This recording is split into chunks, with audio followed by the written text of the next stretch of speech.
The day the aliens came changed everything. Not with a bang, but with a yawn.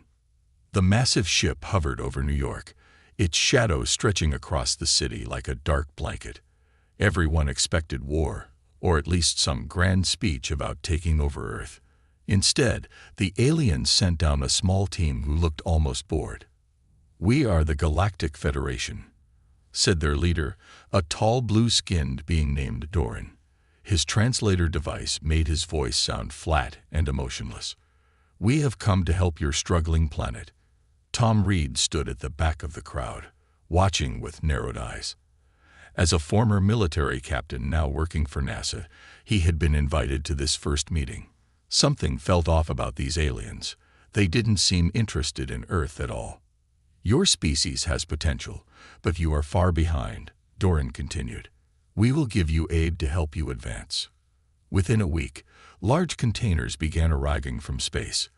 The Federation called it humanitarian aid, but when officials opened them, they found what looked like junk. Broken devices, half-melted metal parts, cracked panels. It seemed like the aliens had sent their trash. "This is an insult," said General Wilson at the emergency meeting. "They're treating us like beggars." Tom stayed quiet, studying the pieces laid out on the table. One particular object caught his eye, a small cylinder with strange markings. While others argued, he slipped it into his pocket. That night, in his small apartment, Tom examined the cylinder. It didn't look like trash to him. The design was too precise, the material unlike anything on Earth. He called the one person he knew could help. Maya White arrived within an hour, the best engineer Tom had ever known. Maya had been passed over for promotions because she questioned everything and everyone. Perfect for this situation. "So the aliens gave us their garbage?" Maya asked, taking the cylinder. Her dark eyes widened as she examined it. "Wait, this isn't garbage. This is..." She stopped, looking up at Tom. "This is advanced tech, really advanced." "That's what I thought." Tom nodded. "But why give us broken pieces?" Maya turned the cylinder, finding a small opening. "Maybe it's not broken. Maybe they just think we're too dumb to know what it is." Over the next few days, more shipments arrived. The government started storing the junk in warehouses, unsure what to do with it. Most people began to ignore the aliens, disappointed by their useless gifts. But Tom and Maya saw an opportunity. They got permission to study the alien materials, claiming they wanted to understand the Federation's technology level. No one expected them to find anything useful. The warehouse they worked in was massive, filled with containers of alien scrap. Maya set up a small lab in the corner, away from security cameras. "Look at this," she whispered to Tom one evening, showing him a piece of metal that bent and then returned to its original shape when heated. "This material could revolutionize our entire aerospace industry." Tom picked up what looked like a broken engine part. "And this, the energy readings are off the charts. It's still active." Day after day, they cataloged the junk, slowly understanding that they were looking at pieces of advanced ships, weapons, and tools, just disassembled or slightly damaged. "They're not giving us trash," Tom realized. "They're giving us parts they think are too broken to be useful. But they don't know humans." Maya grinned. "We've been fixing things our whole existence. It's what we do." 1 month after the aliens arrived, Tom and Maya had filled 3 notebooks with diagrams and theories. They learned that the Federation consisted of dozens of species who believed themselves superior to primitive races like humans. "They're making a big mistake," Maya said, connecting 2 alien devices that sparked to life. "They think because we don't have their technology, we don't have the brains to use it." Tom watched as the connected devices projected a holographic map of the galaxy. "We need more people who think differently." They found Jack, a mechanic who could fix anything with moving parts. Then came Diane, a computer programmer who had been trying to decode the alien language. Lee joined next, a physicist who had already been experimenting with alien power sources. Together, they formed a secret team, working after hours in the warehouse. "What exactly are we doing here?" Jack asked one night, as they arranged pieces of alien tech on the floor in a pattern Maya had designed. Tom looked at the rough outline they had created, shaped vaguely like a ship. "We're learning. For now." But Maya had bigger ideas. "We're doing what humans have always done, taking scraps and building something new." The team worked tirelessly, connecting pieces that weren't meant to go together, solving problems the aliens thought beyond human capability. 3 months after first contact, Dorin returned to check on Earth's progress. He met with world leaders who complained about the useless materials they had received. "We expected working technology," one president said, "not broken parts." Doran's expression remained neutral. "The gifts match your current development level. You must learn to crawl before you can walk." Unknown to Doran, in the warehouse across town, something miraculous was happening. Maya had connected the cylinder Tom first found to an array of other components. The resulting power surge lit up their entire testing area with blue light. "It works," Maya shouted as the alien engine hummed to life. "The propulsion system works." Tom stared at the glowing device, his mind racing with possibilities. "They gave us their leftovers because they thought we couldn't use them." They were wrong. Later that night, as the team celebrated their breakthrough, Tom unrolled a large paper on the table. On it was a rough design, bigger and more ambitious than anything they had discussed before. "What's this?" Diane asked, studying the drawing. "The future," Tom replied. "If we can make one engine work, we can make more. We can build something they never imagined possible." "A ship," Lee whispered, understanding dawning on his face. Tom nodded. "Not just any ship. Something that combines their technology with human ingenuity. Something that will change everything." Maya looked at the design, then at the pile of junk surrounding them. Her eyes shined with determination. "They gave us scrap." Tom finished her thought. "And we'll build the most feared warship in the galaxy." None of them knew then how prophetic those words would become, or how their secret project would soon reshape the stars themselves. 3 weeks after their first engine test, Tom's team faced a problem. The warehouse was no longer safe. Too many officials were asking questions about missing alien parts. "We need a new place," Tom said during their midnight meeting. "Somewhere off the grid." Jack, the mechanic, leaned back in his chair. "I might know a spot. My uncle worked at the old mining station on asteroid B7. It's been empty for years." Maya's eyes lit up. "A space station. That's perfect." Getting to the asteroid wasn't easy. They needed a ship, supplies, and a way to move all their collected alien tech without anyone noticing. But Tom had connections from his military days, and Lee had friends at the space agency. 1 month later, they arrived at asteroid B7. The old mining station was cold and dark, but it had something priceless: privacy. "Home sweet home," Diane said, her breath visible in the cold air as they floated through the abandoned corridors. She was already planning how to hack the station's old systems. Tom looked around at the large empty hangar, perfect for building a ship. "No, not home. This is our shipyard." The team set up living quarters in the old crew section. During their first real meeting in space, Maya unveiled her detailed drawings.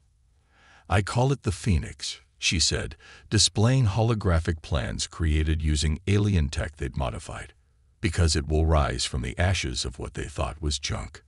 The design was like nothing seen before. It combined the sleek lines of human ships with the advanced systems of various alien technologies. Most impressive was the core, a power source created from 3 different alien engine parts that Maya had brilliantly connected. "Will it actually work?" Jack asked, studying the complex design. "Theory says yes," Lee answered. "These power readings are beyond anything humans have achieved. If we can harness it." "We can," Maya said firmly. "I've solved the connection issues." Tom added, "And I've figured out the navigation systems. These aliens use different concepts of space travel, but the basics are similar." For weeks, they worked tirelessly. Each person brought unique skills. Jack could make parts fit together that weren't designed to connect. Diane decoded alien computer systems and created interfaces humans could use. Lee understood the physics behind the strange technologies. Maya saw the big picture, how everything should integrate. And Tom kept them focused, organized, and motivated. They faced countless problems. Sometimes alien parts would overheat or short out when connected to human systems. Other times, the power from the core was too strong and fried their equipment. After one particularly bad explosion that nearly cost Jack his hand, doubt began to creep in. "Maybe we're trying to do too much," Diane said that night as they ate their simple meal of reheated space rations. "Maybe the aliens were right. Maybe we're not ready." Tom looked around at their tired faces. Every great achievement in human history started with someone doing what others thought was impossible. The first flight, the first moon landing, the first Mars colony. This is no different. "Except we're trying to build the most advanced ship in the galaxy with scraps," Jack said, bandaging his burned hand. Maya stood up suddenly. "That's exactly why we'll succeed. Don't you see? The Federation builds ships using standard parts and standard thinking. We're forced to innovate, to see connections they can't." Her passion rekindled their determination. The next day, they tried a new approach. Instead of forcing alien tech to work with human systems, they created a hybrid interface, part alien, part human, that could translate between the two. It worked. The core stabilized. The navigation system came online. The weapons system, crafted from what appeared to be broken defense mechanisms, began responding to their controls. 3 months into the project, they received an unexpected visitor. A small Federation ship docked at the station. Tom and the others hid their work and prepared to face whoever had found them. The airlock opened to reveal Sam Green, Tom's old friend from NASA. "Thought I'd find you here," he said, looking around curiously. "The higher-ups are asking questions about missing alien artifacts." Tom tensed. "Are you here to arrest us?" Sam laughed. "No, I'm here to join you. Whatever you're building, I want in." Sam brought news from Earth. The Federation was expanding its presence, establishing a permanent base. They continued to treat humans like children, offering limited technology and patronizing advice. "They held a demonstration yesterday," Sam told them as they sat in the small cafeteria. "Showed off one of their smaller ships. Made sure to explain everything simply so we could understand." "What was their ship like?" Maya asked eagerly. "Fast, powerful, but nothing compared to what you're building here," Sam said, having now seen the Phoenix. "They have no idea what humans are capable of." Sam brought something else, more alien parts, newer ones, taken from recent shipments. These weren't broken, they were just deemed too advanced for humans to use. With these new components, the Phoenix truly began to take shape. The hull was assembled from a combination of Earth metals and alien alloys. The bridge featured a mix of familiar human controls and advanced alien interfaces.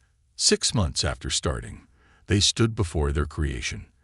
The Phoenix wasn't pretty. Its hull was a patchwork of different materials, and wires ran along the corridors instead of neatly behind walls.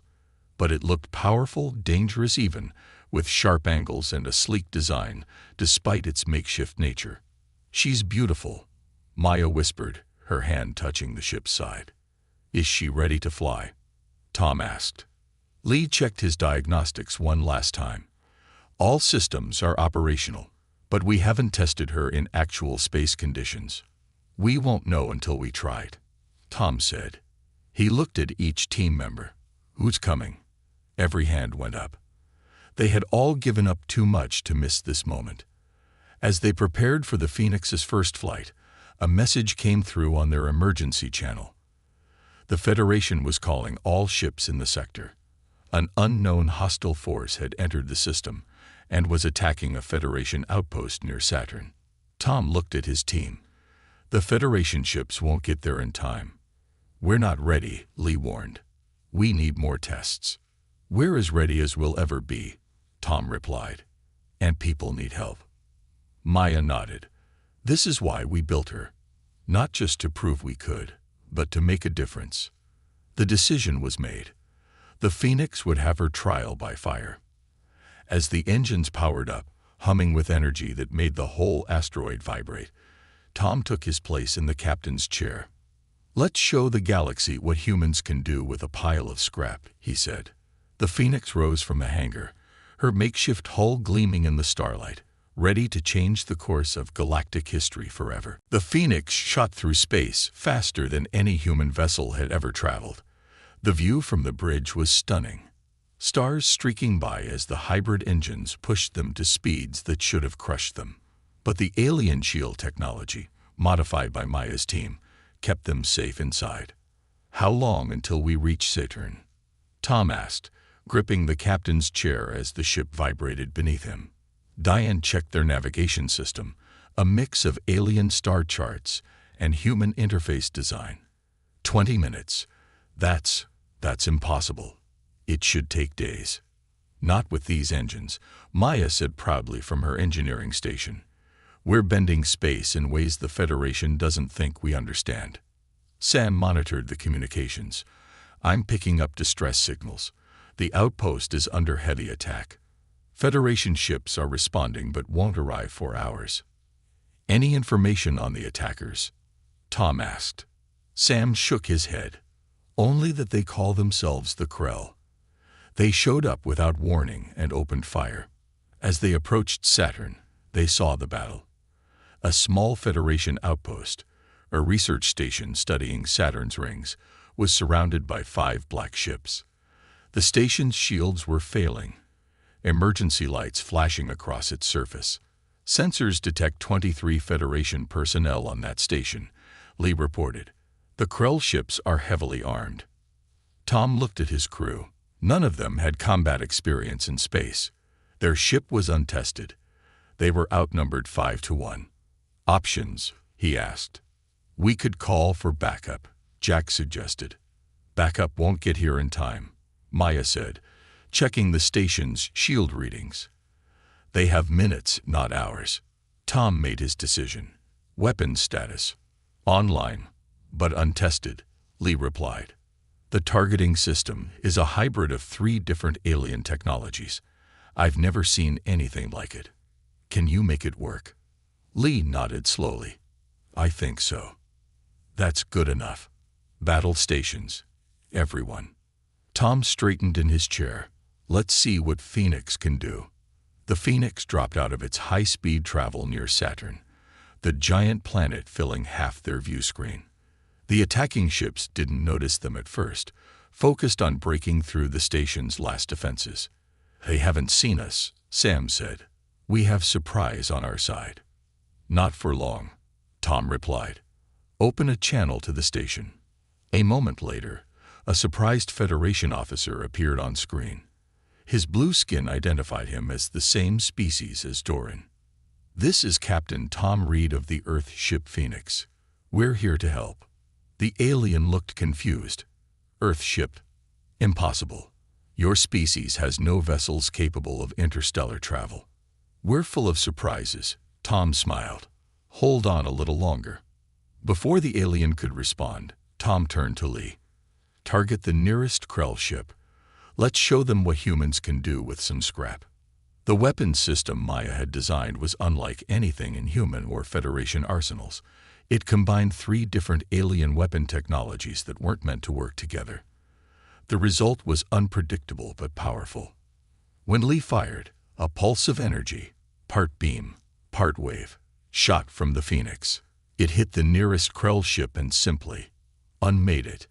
The black vessel didn't explode. It disintegrated, breaking apart at the molecular level. Everyone on the bridge stared in shock. Did we do that? Jack whispered. Maya checked her readings. The weapon combined a Federation particle beam with a disassembly field from another technology. It's more powerful than I calculated. The remaining Krell ships finally noticed them. All 4 turned, abandoning their attack on the station to focus on this new threat. "They're coming for us," Sam warned. "Evasive maneuvers," Tom ordered. Jack took the controls, and the Phoenix moved with surprising grace for a ship built from mismatched parts. The vessel spun and dove between enemy fire, its enhanced shields absorbing the few hits that landed. "The handling is amazing," Jack said with wonder in his voice. "It's responding to my thoughts almost before I have them." "That's the neural interface I installed," Maya explained. "It's reading your intentions milliseconds before your hands move." The Phoenix danced around Saturn's rings, using the ice and dust as cover. The Krell ships were fast, but rigid in their movements, following standard attack patterns. "They don't adapt," Tom realized. "They're flying by the book." "Then let's throw away the book," Jack grinned, sending the Phoenix into a maneuver no sane pilot would attempt, straight through a gap in Saturn's rings, scraping ice particles against their shields, emerging behind two Krell vessels. "Fire," Tom ordered. Lee fired twice. Two more Krell ships disintegrated. The remaining two ships broke formation, trying to escape. "They're running," Sam reported, surprise in his voice. "Let one go," Tom decided. "The galaxy should know what happened here. Target the other." The fourth Krell ship disappeared in the same molecular disassembly as the others. The final ship jumped away, vanishing into faster-than-light travel. As the Phoenix approached the damaged Federation station, cheers erupted from the bridge. They had done it. Their makeshift ship had defeated 4 enemy vessels that the Federation feared.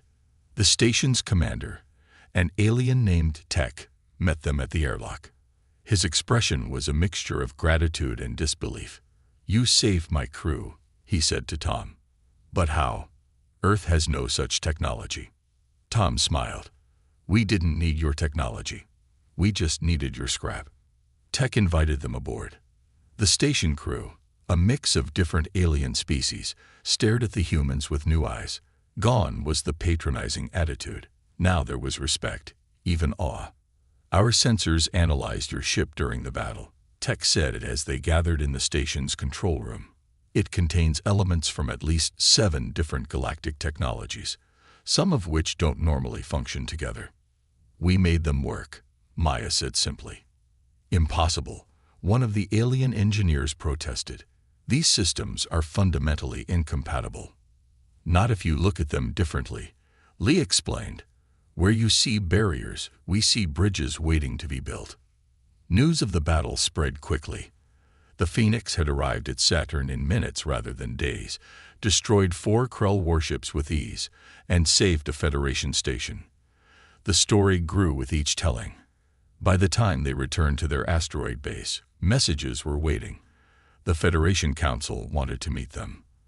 The Krell had retreated from Federation space entirely, and Earth's leaders were both proud and concerned about what Tom's team had created. "What do we do now?" Sam asked as they gathered in their makeshift meeting room. "The Federation will want our ship," Maya warned.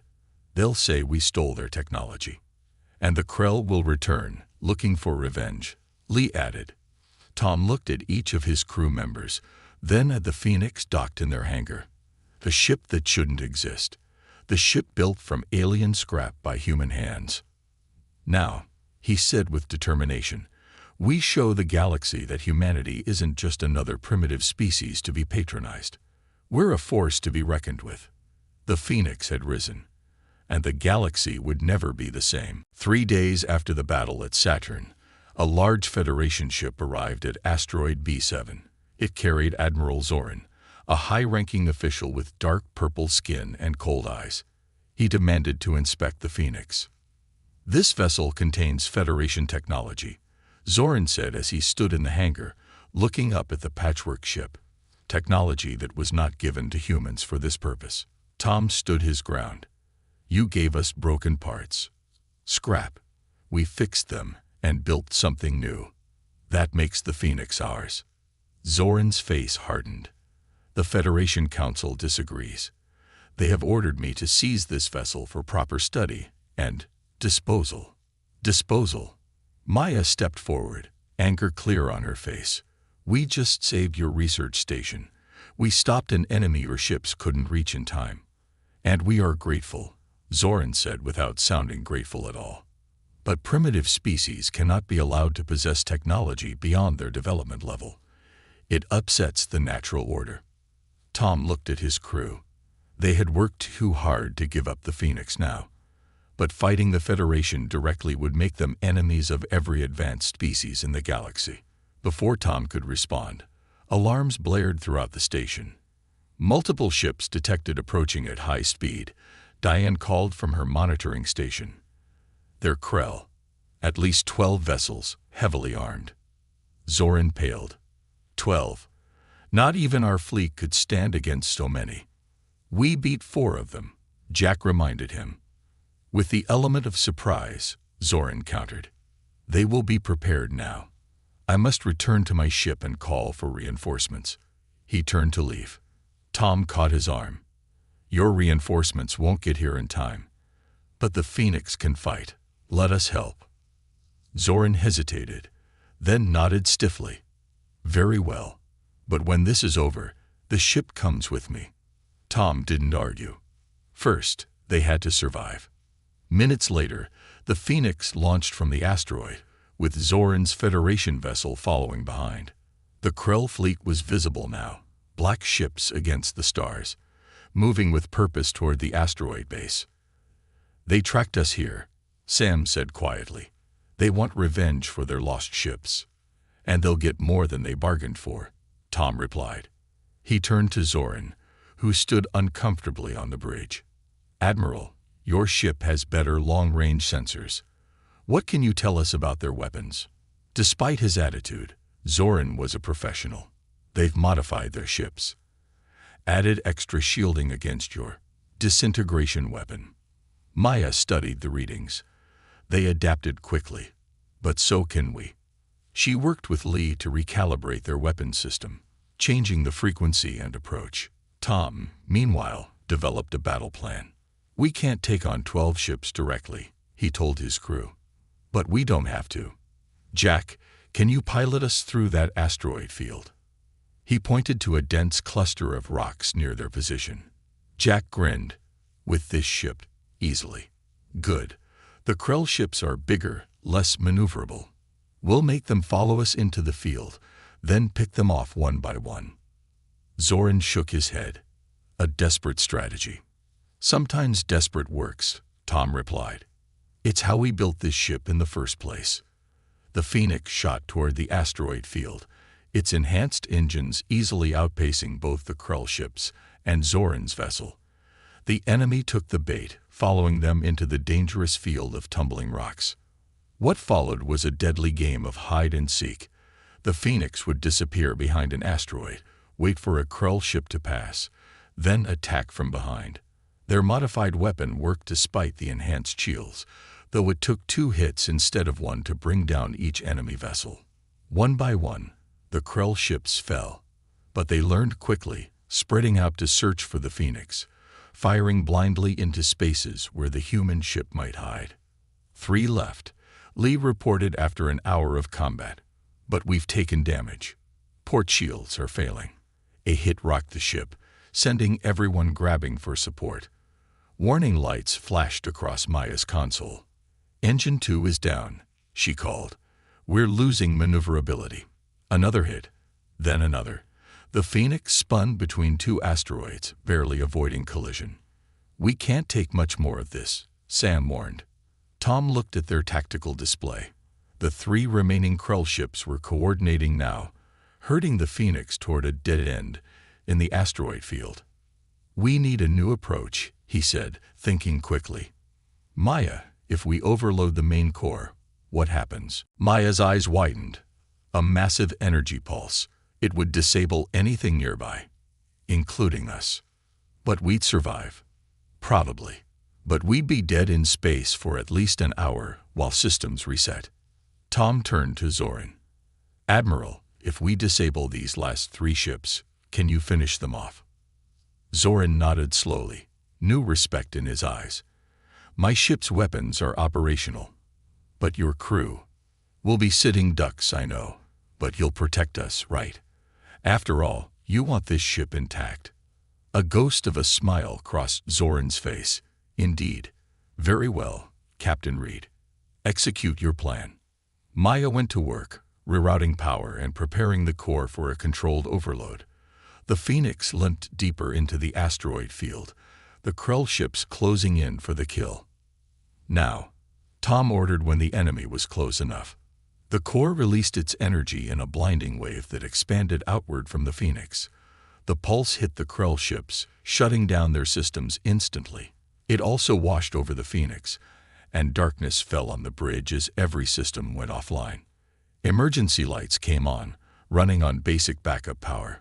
Through the viewports, they watched as Zoran's ship moved in, methodically destroying the helpless Krell vessels. When it was over, Zoran contacted them on an emergency channel. Impressive strategy, Captain, the Admiral admitted. You've eliminated the Krell threat entirely. For now, Tom said, but there will be others. The galaxy's a dangerous place. Indeed, which is why advanced weapons must remain in responsible hands. The Phoenix floated powerless as Zoran's ship approached, tractor beams ready to capture the vessel. Tom looked at his crew. They had fought too hard to lose everything now. He nodded to Maya, who pressed a hidden button under her console. Suddenly, the Phoenix came back to life, systems returning much faster than should have been possible. What?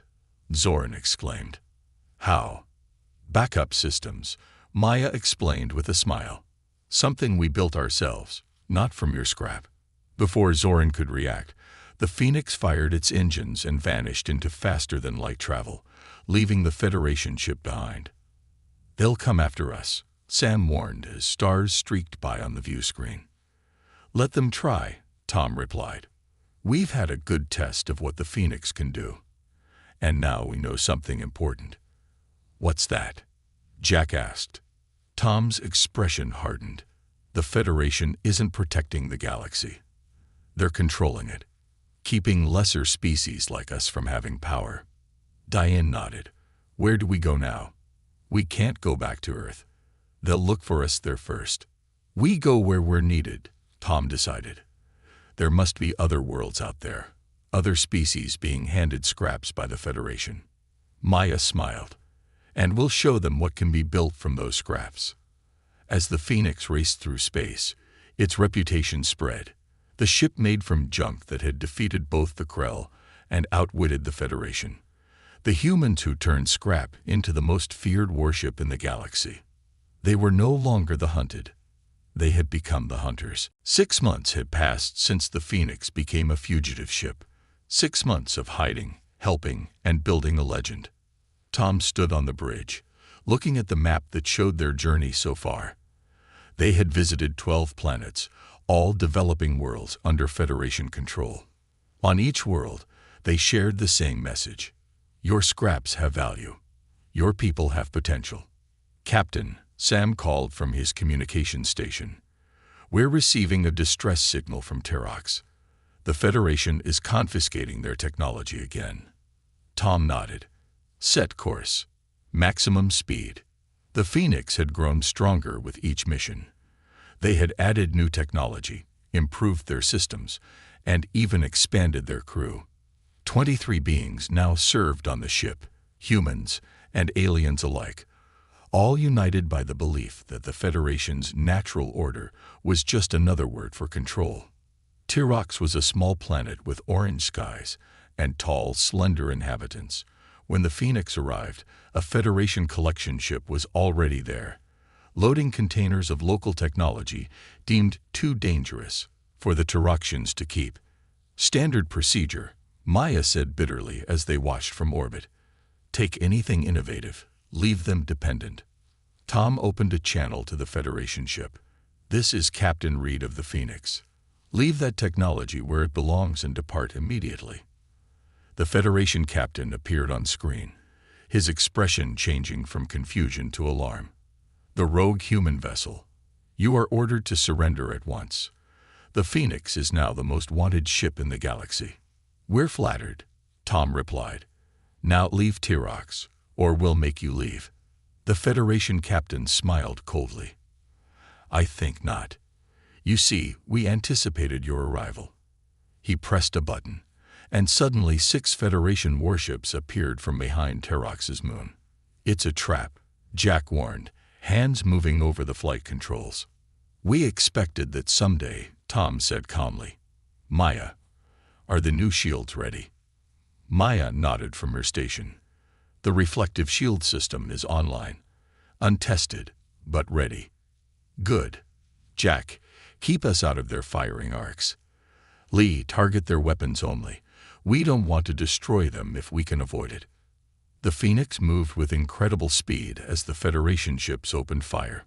Instead of dodging all the shots, Maya activated their new shield technology, salvaged from an ancient wreck and rebuilt by their growing team of engineers. When the Federation beams hit the shield, they bounced back toward the ships that fired them. 2 Federation vessels took heavy damage from their own weapons. "It works," Maya shouted excitedly. The battle continued above Terox, watched by millions on the planet below. The Phoenix was outnumbered but not outmatched. Its hybrid systems, constantly improved, gave it advantages the standardized Federation ships couldn't match. One by one, the Federation vessels retreated, their captains unwilling to risk further damage against this legendary ship. Finally, only the lead vessel remained. "Your days of interference are numbered," the Federation captain said through gritted teeth. "The Council has authorized the assembly of a special fleet to hunt you down. Nowhere will be safe." The transmission cut off as the final ship jumped away from Terox. The people of Terox celebrated their victory, but Tom knew the Federation captain was right. They had been lucky so far, but they couldn't fight the entire Federation alone. That night, as the crew rested on Terox, Tom called a meeting with his original team. "We've done good work," he told them. "But the Federation is building a fleet specifically to take us down. We need to think bigger." "What's bigger than the Phoenix?" Jack asked. Maya smiled. "More Phoenixes." Tom nodded. "Exactly. We've shown a dozen worlds how to use scrap technology. Now we teach them to build their own ships." "A revolution," Sam said quietly. "You're talking about a galactic revolution." "I'm talking about freedom," Tom replied. "The right of every species to develop at their own pace, in their own way, without some council deciding what they're ready for." The plan took shape quickly. The Phoenix would visit their allied worlds, sharing the designs and knowledge needed to build their own hybrid vessels. Each world would contribute what they could: resources, technology, people. For 3 months, they worked tirelessly. On 7 different planets, ships began to take form, each unique, reflecting the world that built it, but all based on the Phoenix's core design. The Federation wasn't idle. Their special fleet grew as well. 50 ships, the best in the galaxy, all hunting for the Phoenix. They found it near Earth, where everything had begun. The Phoenix had returned to recruit more human engineers and to collect the newest batch of scrap the Federation had delivered. The trap closed quickly. Federation ships surrounded Earth, cutting off escape routes. Admiral Zoran himself led the fleet. "Captain Reed," Zoran's voice came through clearly on all frequencies. "You have led us on an impressive chase, but it ends today. Surrender the Phoenix and your crew will be treated fairly." Tom looked at his team on the bridge. They had known this day might come. "Admiral," Tom replied, "look at your sensors carefully. What do you see?" Confusion crossed Zoran's face as his officers reported in, then shock. Approaching Earth were ships, 7 vessels of different designs, all built from the same principles as the Phoenix. "Impossible," Zoran whispered. "No, Admiral. Inevitable," Tom said. "You gave scraps to worlds you thought were beneath you. We showed them how to build something beautiful from those scraps." The 7 ships took position alongside the Phoenix. They were smaller, less advanced, but together they formed a powerful fleet, the Alliance of Free Worlds. They called themselves. Zoran's face darkened. "You've armed primitives with dangerous technology. The Council will never allow this." "The Council doesn't have a choice," Tom replied. These worlds built these ships themselves. They've claimed their right to grow, to advance at their own pace. For 3 tense days, the two fleets faced each other near Earth. Neither side fired. Behind the scenes, diplomats worked frantically to prevent a war that would devastate the galaxy. Finally, a compromise was reached. The Federation Council, facing pressure from within its own ranks, agreed to meet with representatives from the Alliance. 1 month later, Tom stood in the Grand Council chamber on the Federation capital world. Representatives from 23 formerly developing worlds stood with him. The Phoenix hung in orbit above, a symbol of what determination could achieve. The natural order is change, Tom told the assembled council. No species remains primitive forever. Either we grow together, learning from each other as equals, or we fight. The choice is yours.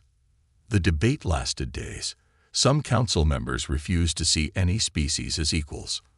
Others recognized that the old system was broken. In the end, a new system was born.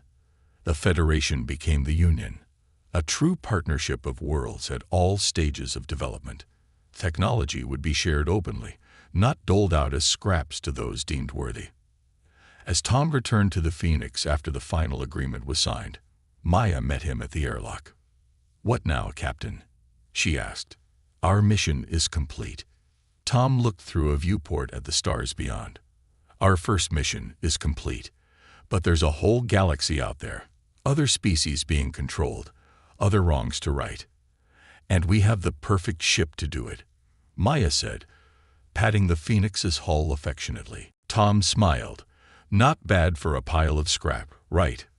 The Phoenix departed the next day, heading for unexplored regions of the galaxy. Its legend continued to grow. The ship built from scraps that changed the fate of 100 worlds. The most feared warship in the galaxy, now the most celebrated. And on planets throughout the Union, when new ships were built, they carried a small symbol, a phoenix rising, reminding all that greatness can emerge from the humblest beginnings.